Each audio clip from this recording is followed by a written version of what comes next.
दोस्तों, अगर आप भी महेंद्र सिंह धोनी को एक शानदार खिलाड़ी मानते हो तो वीडियो को लाइक करना नहीं भूलिएगा। दोस्तों, चेन्नई के मैदान पर कोलकाता ने मचाया ऐसा कोहराम जिसको देखकर धोनी की पलटन खून के आंसू रोने को मजबूर हो गई। तो आखिर कैसे कोलकाता के सामने घुटने पर बैठने को मजबूर हो गया चेन्नई का बल्लेबाजी क्रम? तो क्या कुछ हुआ आईपीएल 2023 के सबसे रोमांचक मुकाबले में? प्लेऑफ की रेस में कैसे चेन्नई की टीम कमजोर नजर आई, जिसके अंतिम गेंद तक ये कहना मुश्किल था कौन मारेगा इस मुकाबले में बाजी। इस दिल दहला देने वाले मुकाबले की पूरी हाईलाइट हम आपको दिखाएंगे, लेकिन उससे पहले आप सभी को क्या लगता है धोनी और नीतीश राणा में से बेहतरीन कप्तान कौन है? अपनी राय हमें कमेंट करके जरूर दीजिएगा। दोस्तों, प्लेऑफ में अपनी मौजूदगी दर्ज करवाने के लिए धोनी की पलटन पूरी तरह से तैयार थी। वही अपने करो या मरो के मुकाबले में कोलकाता भी हार मानने को तैयार नहीं थी। ऐसे में आईपीएल 2023 के इस रोमांचक मुकाबले को देखने के लिए पूरा मैदान खचाखच भरा हुआ था। इस मुकाबले में धोनी ने टॉस जीतकर पहले बल्लेबाजी करने का फैसला किया और धोनी का यह फैसला एकदम सटीक साबित हुआ। ऐसे में चेन्नई की ओर से ऋतुराज के साथ कोहली मैदान पर आते हैं और फैंस को इन दोनों बल्लेबाजों से तूफानी शुरुआत की उम्मीद थी और इन दोनों बल्लेबाजों ने किसी को निराश नहीं किया और पहले ओवर से ही उन्होंने अपने तेवर दिखाने शुरू कर दिए। ऋतुराज ने वैभव अरोड़ा के खिलाफ ऐसा शानदार चौका लगाया जिसको पूरा मैदान बस देखता रह गया। दूसरे छोर से कोहली ने भी अपना खाता चौके के साथ खोला।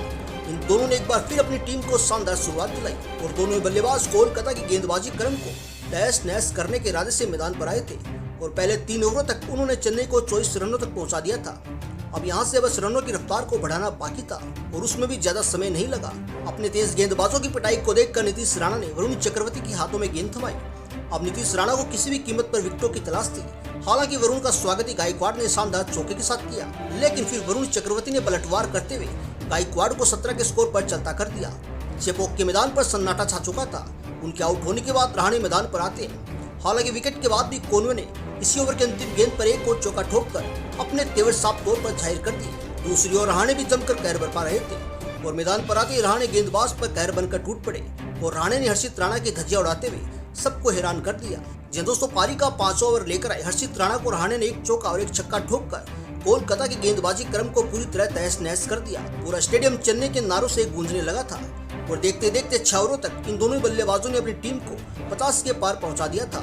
हालांकि उसके बाद फिरकी गेंदबाजों के सामने ये दोनों ही बल्लेबाज बेबस नजर आ रहे थे और अब चेन्नई की टीम दबाव महसूस करने लगी थी, जिसका नतीजा ये हुआ कि रहाणे बड़ा शॉट खेलने के चक्कर में चक्रवर्ती के शिकार हो जाते हैं। जी दोस्तों, वरुण चक्रवर्ती ने रहाणे को 16 के स्कोर पर चलता कर दिया।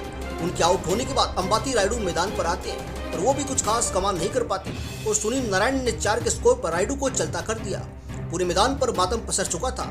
उनके आउट होने के बाद शिवम दुबे मैदान पर आते हैं और दुबे ने कोहली के साथ मिलकर पारी को आगे बढ़ाना शुरू किया, लेकिन फिर पारी का 9वां ओवर लेकर आए शार्दुल ठाकुर ने कोहली को 30 के स्कोर पर चलता कर दिया और आलम यह था कि 68 के स्कोर तक चेन्नई ने अपने 4 विकेट गंवा दिए थे। उनके आउट होने के बाद मोइन अली मैदान पर आते हैं, लेकिन कोलकाता के इरादे तो कुछ और ही थे। जी दोस्तों, सुनील नारायण ने मोइन अली को भी 1 के स्कोर पर चलता कर दिया। फिर दुबे ने जडेजा के साथ मिलकर पारी को संभाला और धीरे धीरे दुबे ने कहर बरपाना शुरू कर दिया। दूसरी ओर जडेजा भी शानदार बल्लेबाजी कर रहे थे और देखते देखते दोनों के बीच 68 रनों की शानदार साझेदारी हो चुकी थी, लेकिन फिर अरोड़ा ने जडेजा को 20 के स्कोर पर चलता कर दिया। उनके आउट होने के बाद धोनी मैदान पर आते हैं, लेकिन धोनी के लिए सिर्फ 2 ही गेंद बची थी और धोनी कुछ खास कमाल नहीं कर पाई, जिसका नतीजा ये हुआ कि चेन्नई ने 145 रनों का लक्ष्य कोलकाता के सामने रखा। लेकिन दोस्तों, आप सभी को क्या लगता है कौन करेगा आज के मुकाबले को अपने नाम? कमेंट करके अपनी राय हमें जरूर दीजिएगा।